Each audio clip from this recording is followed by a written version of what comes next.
जिथे जनता असेल तिथे कालिदास कोळंबकर राहणार.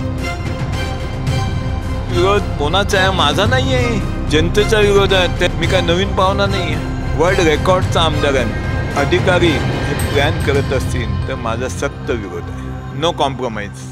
दक्षिण मुंबईतील बहुचर्चित आणि प्रसिद्ध असा असलेला एल्फिन्स्टन पूल आज म्हणजे 12 सप्टेंबर 2025 रोजी रात्री 12 वाजल्यापासून वाहतुकीसाठी बंद करण्यात येणार आहे. मात्र या पुलाच्या वाहतूक बंदीला आणि तोडकामाला स्थानिकांचा विरोध होताना पाहायला मिळत आहे. एकीकडे स्थानिक रोष आहे, स्थानिकांमध्ये रोष आहे, स्थानिक विरोध करत आहेत. मात्र त्यांच्यासोबतच आता आपण पाहतोय स्थानिक आमदार असलेले भाजपचे आमदार मुळात सत्ताधारी आमदार कालिदास कोळंबकर यांनी सुद्धा या तोडकामाला विरोध करताना पाहायला मिळत आहे. त्यांच्याकडून आपण सविस्तर अपडेट जाणून घेणार आहोत. कालिदासजी, ज्या प्रकारे आपण पाहतोय दुहेरी ब्रिज जो आहे तो बांधण्यात येणार आहे. MMRDAचा हा प्रोजेक्ट आहे. मात्र सध्या आपण पाहतोय की यामध्ये ज्या प्रकारे आता आपण पाहायला गेलं तर हा जो एल्फिन्स्टन पूल आहे याला स्थानिकांकडून विरोध होताना पाहायला मिळत आहेत. आणि सोबत तुम्ही सुद्धा म्हणत आहेत की ज्या 19 इमारती आहेत त्यांचं क्लस्टरमध्ये डेव्हलपमेंट झालं पाहिजे. काय सांगाल अधिकची माहिती?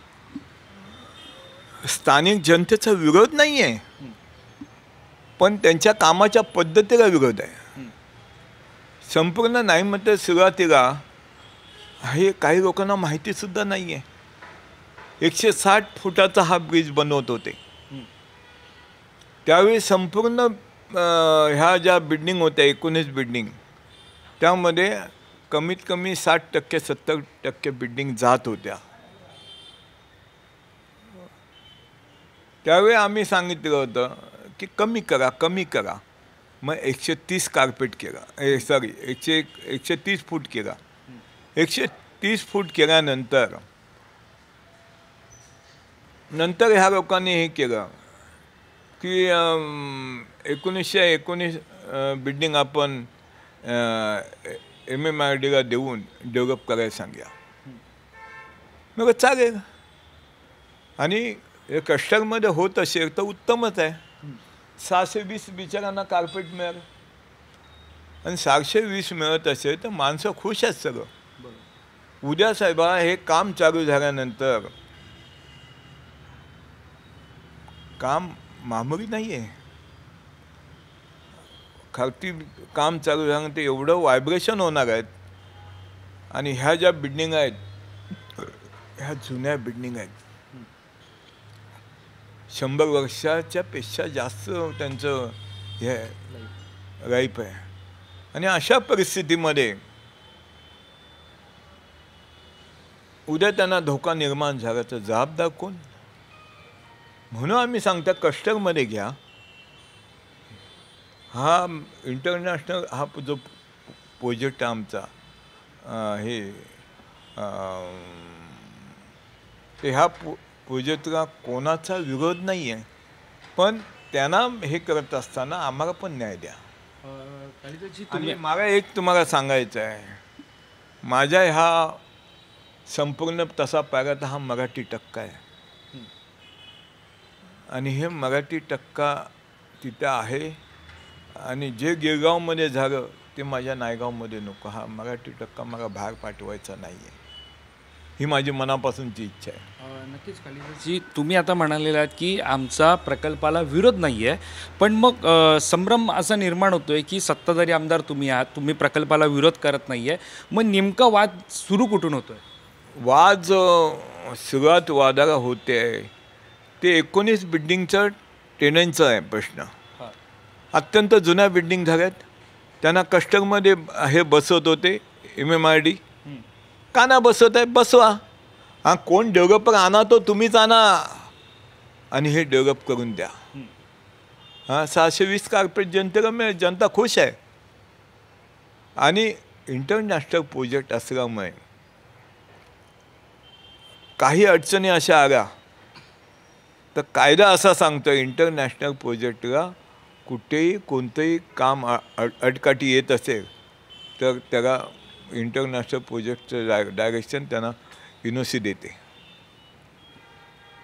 पण मग आता NOC देते तुम्ही आता जे सांगतात, पण मग आता तुम्ही सत्ताधारी आमदार आहात, तुम्हाला चौकशी ज्यावेळेला केली, मग महापालिका असेल, MMRDA असेल किंवा स्थानिक असतील, मुळामध्ये हा प्रकल्प MMRDA पुलाचं बांधकाम MMRDA कडून करण्यात येणार आहे. MMRDAनं तुम्हाला काय आश्वासन दिलं होतं सुरुवातीला? सुरुवातीला त्या लोकांनी MMRDAनं असं आश्वासन दिलं होतं, कोणकर साहेब आम्ही ह्या सगळं बिल्डिंग डेव्हलप करून ह्यांना मर्ज करतो एकाच ठिकाणी आणि ह्या लोकांना न्याय देतो आम्ही. मी अगं चालेल. त्यावेळेस काय होते माहिती आहे तुम्हाला, एक सांगतो, आम्हाला जो मनस्ताप होतो हे अधिकारी चेंजेस होतात, मग त्यांचे विचार चेंजेस होतात, कामाची बॅटिंग चेंजेस होते, त्याच्यामुळे आम्हाला त्रास होतो त्याचा. मी काय नवीन पाहुणा नाही आहे, वर्ल्ड रेकॉर्डचा आमदार आहे मी. हां, आणि अशा वेळी अशा काही गोष्टी होत असतील तर माझ्या जनतेला मी काय उत्तर देऊ? मी सत्ताधारी पक्षाचा आमदार आहे, देवेंद्रजींचा मी भक्त आहे, हे तुम्हाला मी सांगतो. जे आहेत ते आहेत, तिथे कॉम्प्रोमाइज नाही. आणि अशा परिस्थितीमध्ये जाणून बुजून अधिकारी हे प्लॅन करत असतील तर माझा सक्त विरोध आहे. मग तुमचा इशारा काय असणार आहे? जिथे जनता असेल तिथे कालिदास कोळंबकर राहणार.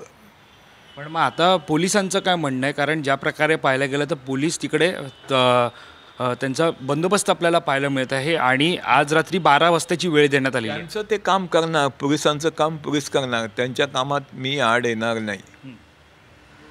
हां, कारण एवढी वर्ष त्यांच्यासाठी मी भांडतोय. पोलीस लोकांसाठी कोळंबकरच भांडतायत मुंबई शहरात, या महाराष्ट्रात. एक जगजाहीर आहे. हां, आता तो वेगळं माझा एक इश्यू होता, पण आता तो इश्यू ह्या इश्यूमध्ये मी काढत नाही आहे. कोळंबकरजी, एक प्रश्न असा सुद्धा आहे की ज्यावेळेला ही दुहेरी पूल, ज्यावेळेला नव्याने एल्फिन्स्टनच्या पुलाचं बांधकाम केलं जाणार होतं, त्यावेळेला ज्या 19 इमारतीचा मुद्दा होता त्यापैकी आता केवळ 2 इमारतीच बाधित आहेत. त्यामधल्या केवळ 83 प्रकल्पग्रस्तांना नवीन सदनिका ज्या आहेत ते देण्यात येणार आहेत. मग माझं ह्या मताचं आहे, शासन कोणाचं आहे? आम्ही शासनाचे आमदार आहोत, सत्ताधारी पक्षाचे आमदार आहोत. ह्या संधीचा फायदा घेऊन त्या जनतेला बेनिफिट देता येत असेल तर द्या. मी ह्या मताचा आहे. आणि ज्या डेव्हलपरला आणणार त्याला शासनाचं यातून मदत घ्या. इतर जी कामं करायची आहेत त्यात मी ह्या मताचा आहे. पण तुमच्या मताला तुमच्या पक्षप्रमुखांकडून काय उत्तर येतं? बघा, मी जनतेचं काम करतोय, पक्षप्रमुख पक्षाचं काम करतायत. माझं काय चुकत असेल तर मला सांगतील. मी जनतेच्या कामामध्ये आहे. हे जनतेच्या कामामध्ये कोण पक्षप्रमुखसुद्धा नाही बोलणार नाही. पण सातत्याने महायुती सरकारची बाजू पाहिली तर पायाभूत सुविधा या नेहमी सांगितल्या जातात. ज्या प्रकारे डेव्हलपमेंट मुंबई असेल, आजूबाजूच्या परिसरात होते, पायाभूत सुविधांची गरज आहे. मुंबईकरांना ती पायाभूत सुविधा हवी आहे आणि अशा पद्धतीनं हा सुद्धा भाग पायाभूत सुविधांचाच असताना ज्या प्रकारे स्थानिक विरोध करत आहेत, मुळामध्ये तुमचा स्थानिक विरोध कोणाचा आहे? माझा नाही आहे, जनतेचा विरोध आहे. त्यानंतर हा प्रश्न सोडवताना आमचाही प्रश्न सोडवा. आपण कोणासाठी काम करतोय? आपण काम कोणासाठी करू? जनतेसाठी ना. मग आधी जनता, नंतर ह्या सुविधा आपण करायच्याच आहेत आपल्याला. हां, एवढं काम झालं, कोण थांबेल? वेडा मनुष्य. परंतु ह्यांना पण न्याय द्या ना. कोण आहे याच्या मागे? तुम्हाला काय वाटतं की कोण आहे याच्या मागे की ज्यांना अधिकारीच आहेत? मी ह्या मताचा, अधिकाऱ्यांनी एकत्र बसून साहेबांचं जॉईंट मिटिंग घ्या. त्या मिटिंग आहे स्वतः जातात, आम्हाला एका शब्दाने सांगत नाही. स्थानिक आमदार म्हणून आम्हाला ह्या लोकांनी सांगितलं पाहिजे होतं, म्हणजे आमची बाजू आम्ही मांडू. मी ह्या मताचा आहे. हे काय चालू आहे? कोणी येतो आणि कोणी डिसिजन घेतो? डिसिजन कोणी घेतलं पाहिजे? आता शिंदेसाहेब एकदा साईटवरती येऊन गेलेत, त्यांना सगळं माहिती आहे. पण त्या एखादा नवीन अधिकारी जाऊन त्यानं काय ते मिसगाईड करत असेल तर हे चुकीचं आहे. त्यावेळी आम्हाला काही गोष्टी विचार असतात तर आम्ही पण आमची बाजू मांडण्याचा प्रयत्न. साहेबांना माहिती आहे आणि साहेब ग्रासरूटचे कार्यकर्ते आहेत. म्हणजे कोणी अपॉइंटमेंट केलं असं नाही आहे. देवेंद्रजी त्या पद्धतीने बॅटिंग करत आहेत, अत्यंत उत्तम पद्धतीने. कोळंबकरजी, मग आता हा जो प्रश्न आहे, स्थानिकांचा प्रश्न आहे, तेथील असलेल्या 19 इमारतींचा प्रश्न आहे, तर मग आता या सगळ्याचा मुद्दा तुम्ही स्वतः मुख्यमंत्री देवेंद्र फडणवीसांकडे घेऊन जाणार का? बघा, साहेबांचा निरोप आला तर मी ताबडतोब 2 मिनिटात जाणार. शिंदे साहेबांचा निरोप आला तर मी 2 मिनिटात जाणार, असं काय नाही आहे. परंतु परिस्थिती आहे, जिथे जनता तिथे कालिदास कोळंबकर, नो कॉम्प्रोमाइज. एक शेवटचा प्रश्न, आता ज्या प्रकारे या पुलाचं बांधकाम दुहेरी होणार आहे, ज्या प्रकारे जी आता रुग्णवाहिकासुद्धा आपण पाहायला गेलं तर मोठ्या प्रमाणात तिकडे परळ हब म्हणजे साधारणतः आपण पाहतोय आरोग्य विभाग आपल्याला तिथे मोठ्या प्रमाणात पाहायला मिळतं. मग टाटा असेल किंवा KEM असेल किंवा वाडिया रुग्णालय असे रुग्णालय आहेत, तिकडे मार्गिकासुद्धा देण्यात आलेली आहे. मात्र या सगळ्या मार्गिका पाहता, मुळात मुंबईतील वाहतूक कोंडी पाहता रुग्णांना योग्य वेळेत तिकडे पोहोचता येईल का? तुम्ही त्यासाठी प्रयत्न काय करणार? एक सांगतो, नायगाव विभागातील जनता काय सोचते, काय भोगते त्यांनाच माहिती आहे. वाडिया हॉस्पिटल आहे, टाटा हॉस्पिटल आहे, KEM हॉस्पिटल आहे, TB हॉस्पिटल आहे, सायन हॉस्पिटल आहे, संपूर्ण एरिया हॉस्पिटलचा आहे. हां, त्याच्यामुळे परिस्थिती, आजूबाजूची परिस्थिती जनता कशी राहते ते बघा. त्या दिवशी टाटा हॉस्पिटल तर धर्मशाळा त्या लोकांनी बांधली आहे हापकिनमध्ये, अजून ती चालू केली नाही आहे. रस्त्यावरती माणसं झोपतात आणि तिथल्या स्थानिक लोकांना एवढा त्रास आहे का विचारू नका. पण मुद्दा असा आहे की त्या रुग्णवाहिका ज्यांना हा एल्फिन्स्टन पूल अति महत्त्वाचा होता, सोयीस्कर होता, मात्र तो जर आता पाडणार असेल तर पर्यायी व्यवस्था दिलेली आहे. मुळात जनतेचा प्रश्न आहे, कसंही ते आपण करू शकतो, तो विषय नाही आहे. एक तुम्हाला सांगतो, परंतु रुग्णांना त्रास होत आहे, जनतेला त्रास होत आहे, त्याच रुग्णांना पण त्रास होता कामा नये, ह्या मताचे आम्ही आहोत. त्यांच्यासाठी काहीतरी रस्ता काढू, पण तिथल्या स्थानिक जनतेला जो मनस्ताप होत आहे, अक्षरशः त्यांची झोप उडाली आहे, त्यांच्यासाठी काय करता तुम्ही? मग त्यांच्यासाठी असे प्रश्न का ना विचारत तुम्ही?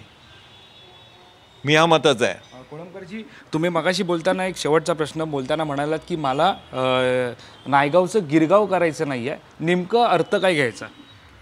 काय परिस्थिती माहीत आहे, गिरगावमध्ये जे डेव्हलपमेंट झालं आहे बघा. हा गिरगावचा सुरुवातीचा जो मराठी टक्का होता तो आहे का आता बघा. गिरगावमध्ये जेवढा मराठी टक्का होता तो आज दिसत नाही आहे.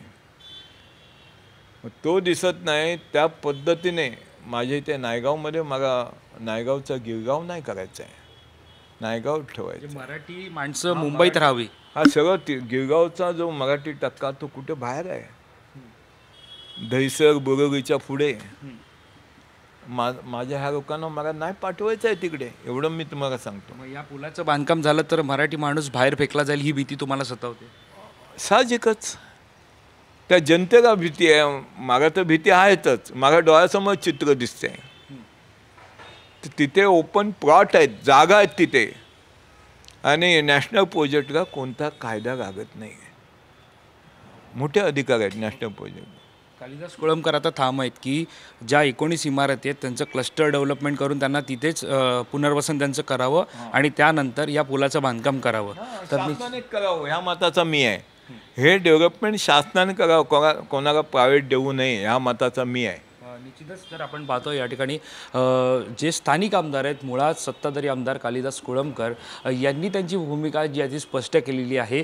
कोणत्याही परिस्थितीमध्ये या एल्फिन्स्टन पुलाचं बांधकाम करायचं असेल तर निश्चित ते करावं, त्याला विरोध नाही आहे. मात्र तिकडे असलेल्या ज्या पुलाच्या लगत असलेल्या आजूबाजूच्या परिसरात असलेल्या ज्या 19 इमारती आहेत, तेथील जे नागरिक आहेत ते वर्षानुवर्ष मुळामध्ये ज्या इमारती आहेत, ज्या 19 इमारती आहेत, त्यांना 100 वर्षाहून अधिक काळ जो येतो तिकडे झालेला आहे आणि त्यांच्या अनेक पिढ्या तिकडे राहिलेल्या आहेत. त्यामुळे त्यांचं पुनर्वसन हे त्याच ठिकाणी करावं. क्लस्टरच्या माध्यमातून केलं तरी हरकत नाही आहे, पण ते त्याच ठिकाणी करावं. शासनाने हे पुनर्वसन करावं अशी सुद्धा मागणी त्यांनी केली आहे. त्यामुळे या सगळ्यावरती आज जो अल्टिमेटम सध्या पाहायला मिळतोय तो म्हणजे 12 वाजता वाहतूक बंद होणार आहे. त्या पार्श्वभूमीवर त्यापूर्वी नेमका निर्णय प्रशासन शासन काय घेणार हे पाहणं महत्त्वाचं ठरणार आहे. मात्र या निर्णयापूर्वी जर 12 वाजता वाहतूक बंद केली तर स्थानिक आमदारांपासून ते स्थानिक जे नागरिक आहेत ते नेमकं काय भूमिका घेतात हे सुद्धा पाहणं महत्त्वाचं ठरणार आहे. या संदर्भातल्या अधिकच्या माहिती जाणून घेण्यासाठी तुम्ही माय महानगर लाईव्हला सबस्क्राईब करायला विसरू नका. कॅमेरा पर्सन अजयसह मी वैभव पाटील, मुंबई. थँक्यू.